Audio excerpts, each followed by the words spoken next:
guys, so I wanted to come to you guys today and talk about a topic that I've been seeing a lot, a lot of information posted or a lot of questions posted in my coders networking group, and it's about pay. So one of the ladies posted about how a recruiter had reached out to her and offered her $12 or $1 per chart. And I don't know if you guys know, but a lot of contract companies offer coders.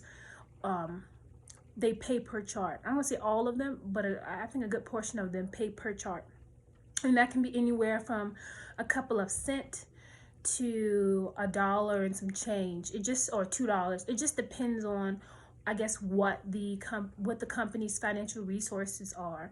Now, she was really frustrated about that because basically she was saying they're offering me $12 an hour, and that really shows what her productivity is. If they want you to code for productivity, if they're paying you $1 per chart, $12 per hour, so you're doing, your productivity is $12 per chart. And that's a good way, I think, for the company to pay coders less money in order to get the work done. You know what I mean? Because they're still I think 12 charts per hour, especially for outpatient charts, that's not a bad number, you know?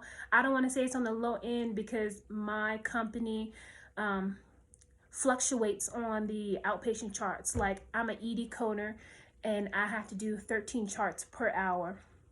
So that's not including my 30-minute break, and that's not including my 2 15 minutes. So I get an hour basically, and emails. That's all within an hour. So 7 hours, 91 charts, right? So I've seen anywhere from 12, I want to say at least 12 to 15 charts an hour on outpatient coding. Now, that number, that productivity number fluctuates depending on what type of charts you're coding and what type of system you're with. You know, each system's going to have a different productivity level they want you to maintain and reach. But anyway, the contract coding thing is usually just backlogged coding. So like, the codes are usually already in there. They're just wrong. Some of them are wrong, you know, or they're missing something. So that's usually what you're doing, looking for, or sometimes they're not coded at all.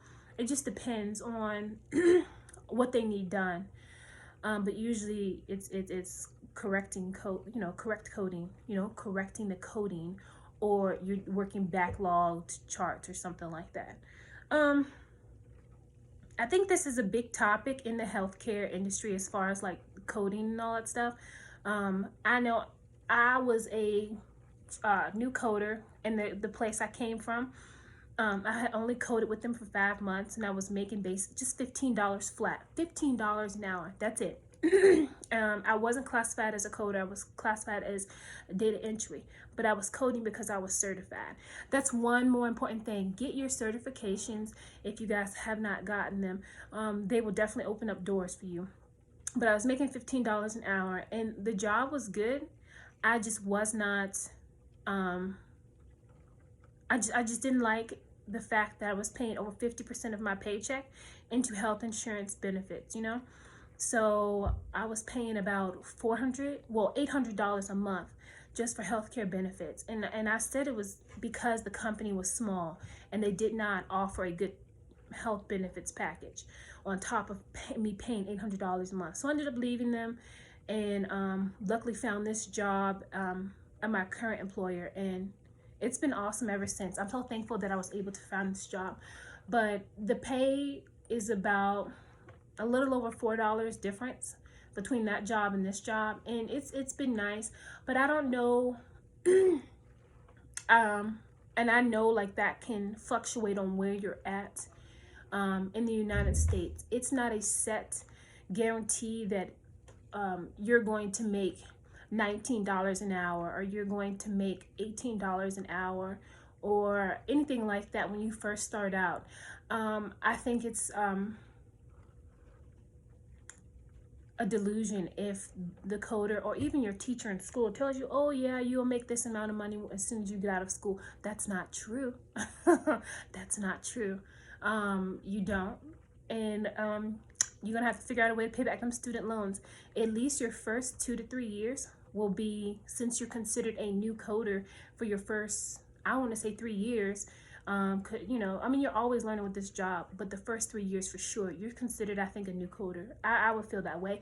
I've been at my job almost a year, and I'm still like learning new things. I had a one-on-one with my meeting with my manager, a meeting with my manager, and we talked about that, about how I feel now that I've been coding from home, because I don't know what people are thinking, like, oh, I would advise you to work in office first, your first 6 months. That's not an option. That is not an option. I don't know why people always say that, oh, I advise you to work in office. There's no option for that. You know what I mean?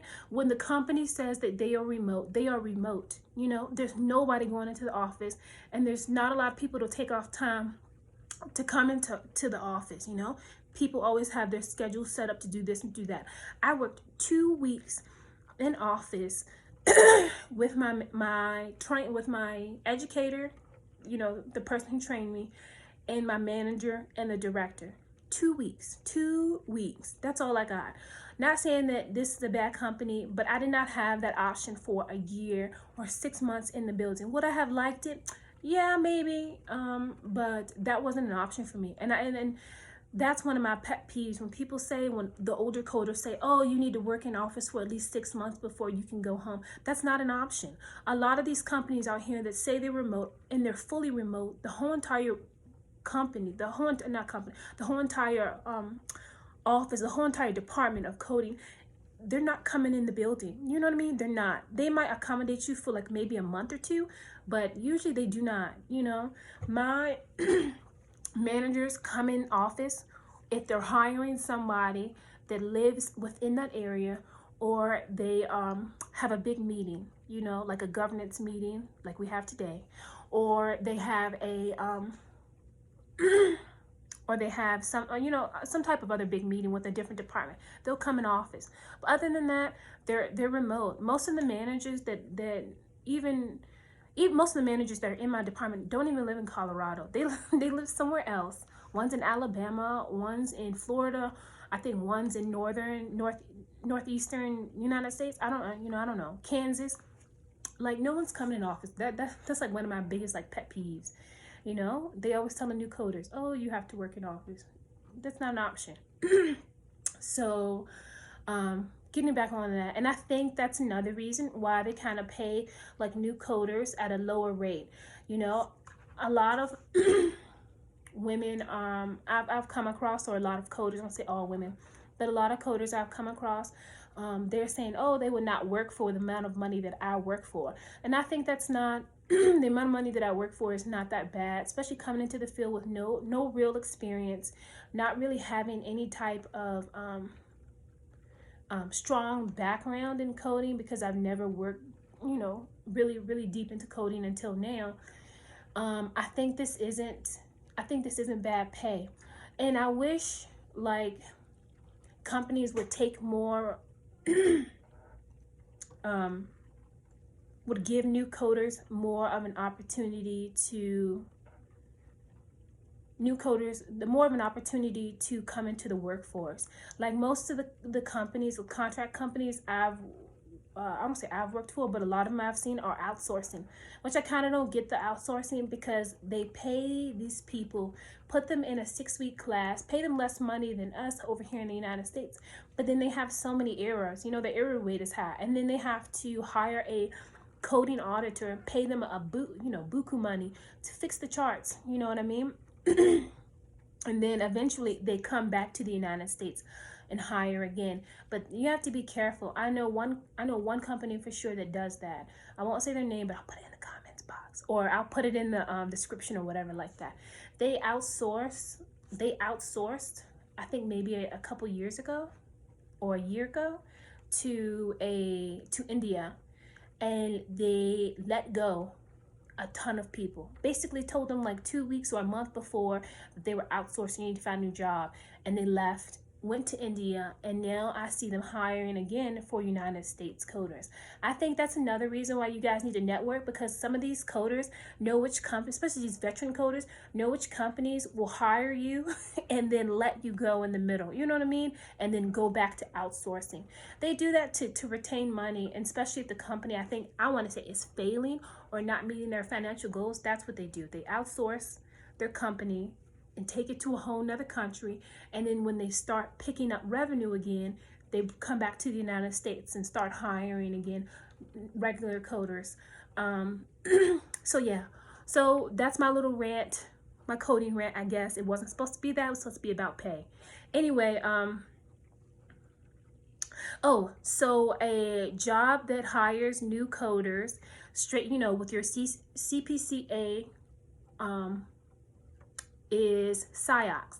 SciOx is a good company to come into if you have your CPCA, and they have a lot of other work from home jobs like medical coders, medical coders, medical records specialists, customer service reps, and then Trust HCS. That's where I worked at. The data entry, either you're going to be, the data entry team is split. Either it's going to be insurance, or it's going to be, or you're going to work on the coding side. And once you start meeting your, if you can meet your productivity and your quality, they'll switch your title from a data entry tech or a data entry specialist to a coding specialist, and you'll also receive a pay increase. If I remember correctly, the outpatient pay was $19 an hour and inpatient was $22. I would not start inpatient, but some people just skilled like that and they can do inpatient straight out the gate. I am not. I'm an outpatient coder right now, even though my certifications are inpatient. So yeah, so I guess that's two things that you guys can like keep a lookout for. I know SciOx is hiring right now, so hurry up and apply. Trust, I don't know if they're hiring right now, but it doesn't hurt to at least put your resume into their talent acquisition pool. So yeah, you guys go do that. All right, I'll talk to you guys later. Bye.